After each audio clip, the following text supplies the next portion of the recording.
Қайырлы таң, құрметті көрермен, ардақты аналар, әпке сіңлілер. Сіздерді келе жатқан көктем мерекесімен құттықтаймыз.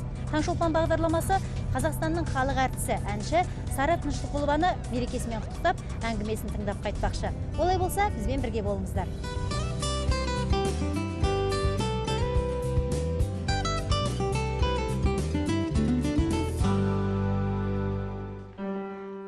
Өздеріңіз көріп тұрған боларсыздар, сахнада дайындық жүріп жатыр.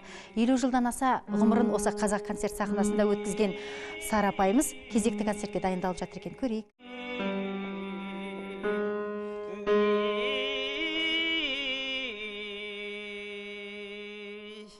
Сәлеметсіз бе, Сара апай? 8 наурыз келе жатқан мерекеңізбен құттықтаймыз. Қазақстан ұлттық арнасының шағын сыйлығы сізге.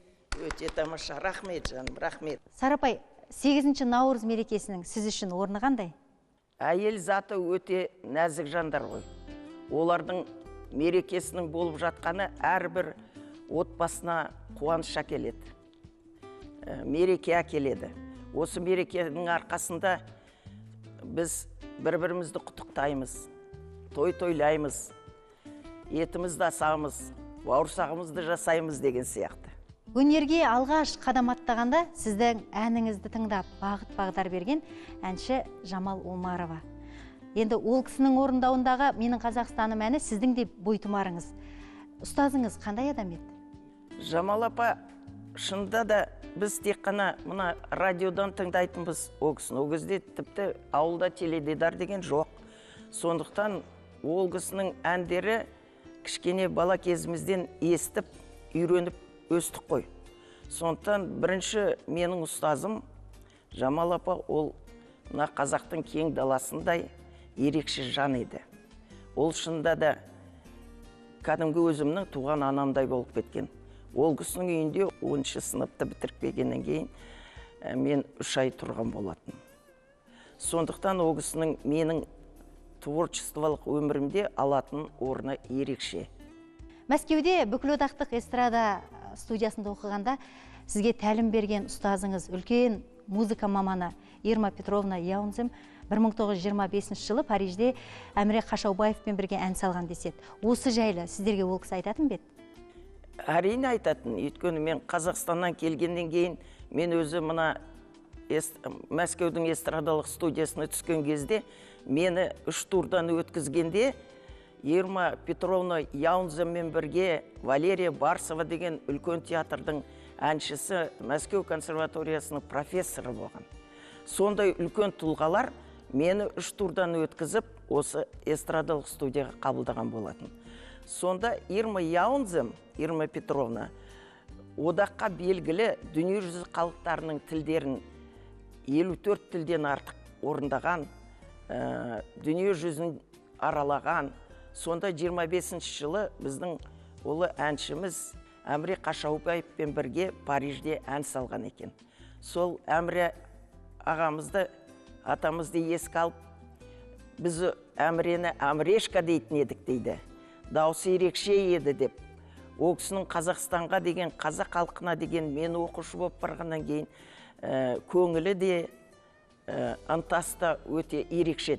Ол кісінің өзі қазақтың халық әні мысалы Дударайды орындаған екен. Сара апай, егер сізден рұқсат болса, сіз сәл үзіліс жасасаңыз, біз әңгімемізді залда жалғастырсақ.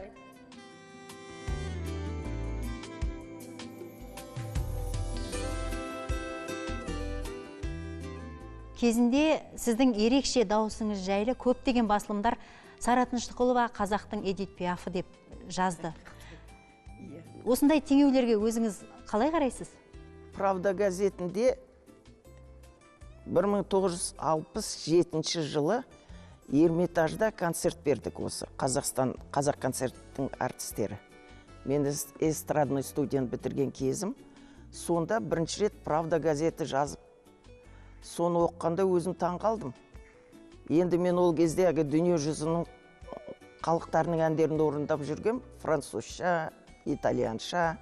Сондағы орындаған әндерінің біреуі сол Эдит Пиафқа ұқсаған сияқты ма деп ойладым енді. Шында да ол мен үшін өте үлкен мәртебе. Өйткені Эдит Пиаф ол француздың қайталанбас ерекше әншісі. Сіздің бүкіл шығармашылық ғұмырыңыз қазақ концертте, гүлдерде өтті. Әніңізбен бүкіл әлемді шарлап шықтыңыз. Десе де, орындалмай қалған армандар бар ма? Армансыз адам болмайды ғой, айналайын. Енді бұрынғы кассетаға түсірілген әндерім жатыр. Егемендік алғаннан бері қарай бір рет бір жігіттер келіп, мынандай кассетін шығарды. Ал енді қазір CD дейме, неше түрлі бар ғой. Әндерім енді жақсы жазылған әндерім бірталай. 100 шақты десем өтірік айтпаймын. Соның бәрі жатыр енді.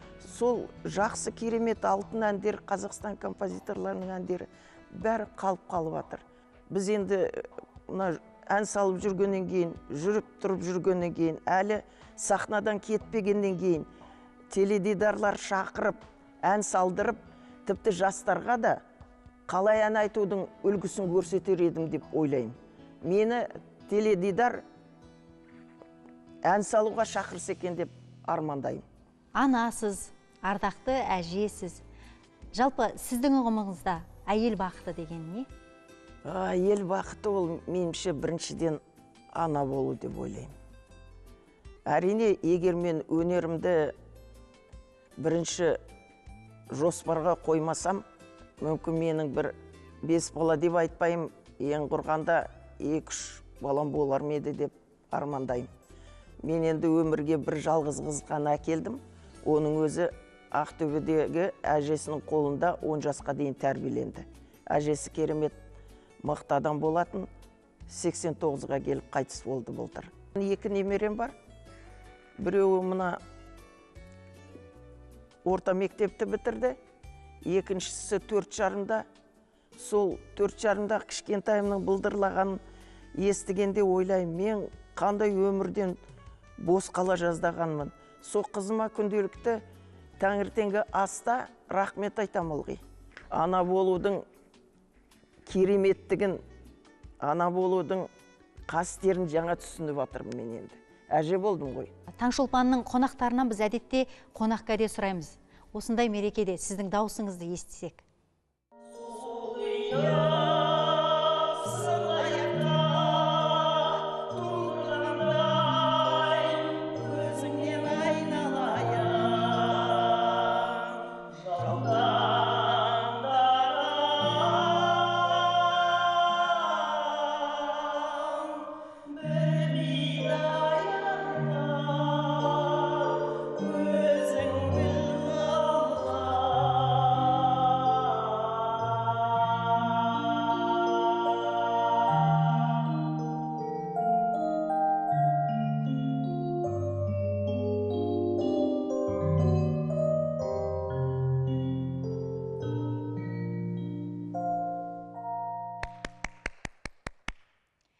Сарапай, әніңізге, сұхбатыңызға үлкен рахмет, сіздің отбасыңызға амандық тілейміз.